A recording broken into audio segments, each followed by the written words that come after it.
بنا هذا إلى يوم البعث والنهضة. أصحاب الفضيلة حضرة المحترمين، سادة العلماء والأساتذة والمشايخ، أصحاب المعاهد، أصحاب الطرق الصوفية، أصحاب المدارس، المكرم Kiai Haji Munawwir Muhsan, Mursyid Tariqah Al-Qadiriyah wa Naqsyabandiyah, Athalallahu baqa'ah dukanal ummah, yang kami banggakan, para pemimpin pesantren Tebu yang 3 dan para pengasuhnya, para asatidnya, segenap jajaran pemerintah, TNI Polri yang berkenan hadir pada kesempatan ini, dan yang kami hormati segenap jajaran pemerintah desa Petalongan dan sekitarnya. Bapak, nama Bapak? Bapak yang berbahagia, Bapak Suhaidi, calon bupati, ini, para santri, para wali murid, sadati wa sayyidati, anisati ashabi wa zubalai, abna'i wa banati ayyuhal hudur. 15 abad yang lalu dunia dalam keadaan jahiliyah. Di sebelah barat sudah ada negara besar, punya agama Katolik, punya kitab suci, Bible, Injil, punya undang-undang, punya aturan, maju, tapi masih ada sisi jahiliyah, yaitu mereka senang sekali mengadakan acara gladiator, budak dan budak, manusia dan manusia diadu, masing-masing bawa golok, bawa pedang, ditonton oleh pembesar negara dan pembesar agama. Kalau sudah ada yang mati salah satunya, tepuk tangan, berarti acara sukses. Itulah jahiliyah Romawi. Romawi yang sekarang Eropa itu loh Pak, ada di Eropa itu. Bahkan ada seorang kaisar namanya Kaisar Nero, membakar hidup-hidup budak, kurang lebih 600 ditancapkan di kanan kiri jalan, dan dia lewat di tengah jalan itu. Pernah ada budak dan beberapa temannya melakukan pemberontakan, dipimpin oleh Spartacus. Ya, pasti gagal, dibunuh semua kan. Kamu gak pernah lihat film sih ya? Ini film ini. Film sejarah, gak apa-apa, lihat film sejarah gak apa-apa, tidak tahu. Itulah kebobrokan kerajaan Romawi. Di sebelah timur ada negara besar, sudah punya agama, punya undang-undang, maju, namanya Persia, Al-Furs, agamanya Zoroaster, kitab sucinya Avesta Sandinista, kitab undang-undangnya Hammurabi. Tapi kezaliman merajalela, hukum hanya untuk orang kecil.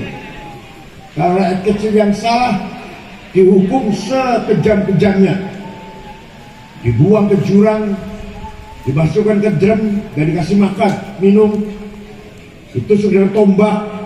Kalau yang salah orang kecil boleh sampean, tapi kalau yang salah orang besar, tenang-tenang saja. Versi dulu ini, versi dulu. Itulah sisi jahiliyah Persia. Di tengah-tengah antara barat Romawi, timur Persia, ada bangsa Arab. Bangsa Arab, bangsa yang sempurna jahiliyahnya. Sekolah nggak ada, pendidikan nggak ada, madrasah, masalim, betul wonten, aturan undang-undang kitab suci nggak ada, nggak punya, nggak ngerti. Nyembah batu tanpa dasar teologi. Beda dengan Orang Hindu Buddha nyembah batu tapi ada kitab sucinya. Rig Wida, mahafad kita orang Hindu Buddha kan. Tapi kalau orang Arab waktu itu nyembah batu, nggak ada kitab sucinya, nggak ada. Tidak ada dasar teologinya. Waktu itu berhala sekitar 360 di sekitar Masjidil Haram itu. Al-Lata, Uzza, Manah, Hubal, Ya'uq, Yahud, Nasr, Suwa, Wad. Nama berhala antara lain itu nama berhala yang saya hafal. Likulli hizbin bima ladaihim farihun. Setiap kelompok bangga dengan berhalanya masing-masing. Buta huruf yang bisa nulis waktu Rasulullah lahir atau waktu Rasulullah diutus tidak lebih dari 10 orang yang bisa baca tulis. Umayyah bin Abi Salt, Qus al-Ayadi, Antar al-Absi, Zuhair bin Abi Salma, Ka'ab bin Zuhair, itu bisa nulis itu. Yang lainnya buta huruf, termasuk Rasulullah sendiri juga tidak bisa baca, tidak bisa tulis sendiri. An-Nabiyul Ummi. Kalau punya anak perempuan, daripada jadi beban berat, gak bisa membantu meringankan ekonomi mencari air, cari rumput, lebih baik ditanam hidup-hidup. Begitu lahir dikubur. Terkena, dan Al-Quran juga disinggung. Wa idzal mau'udatu su'ilat. Kalau bapaknya mati, ibunya masih agak beres. Ngerti masih beres? Ngerti masih beres? Bapaknya mati, ibunya masih beres. Diambil oleh anaknya sendiri. Emang-emang kalau diambil orang lain. Itu jahiliyah Arab itu. Mudah sekali perang satu sama lain. Tidak ada pemimpin yang mempersatukan suku-suku Arab. Di tengah-tengah seperti itu datang seorang Rasul namanya Sayyiduna Muhammad SAW. Yang dibawa Rasulullah luar biasa. Antara lain saja ini. Kalau mau sejarah Rasulullah cetaknya 2 tahun. وَلِيَعْلَمَ الَّذِينَ أُوتُوا الْعِلْمَ أَنَّهُ الْحَقُّ مِنْ رَبِّكَ فَيُؤْمِنُوا بِهِ فَتُخْبِتَ لَهُ قُلُوبُهُمْ وَإِنَّ اللَّهَ لَهَادِي الَّذِينَ آمَنُوا إِلَى صِرَاطٍ مُسْتَقِيمٍ. Surat apa, ayat berapa, boleh tanah dewek. Apa artinya? Nabi Muhammad sejak kecil yatim piatu, tidak pernah belajar nulis, tidak pernah sekolah atau ngaji, tidak pernah aktivis LSM, tidak pernah jadi wartawan bodrek, tidak pernah aktif organisasi, tidak pernah melancong ke luar negeri. Tiba-tiba mengatakan وَلْيَعْلَمَ الَّذِينَ أُوتُوا الْعِلْمَ أَنَّهُ الْحَقُّ مِنْ رَبِّكَ. Apa artinya? Hanya orang berilmu yang bisa mendapatkan kebenaran. وَلْيَعْلَمَ الَّذِينَ أُوتُوا الْعِلْمَ أَنَّهُ الْحَقُّ مِنْ رَبِّكَ. Oh Bapak, Peju Pati.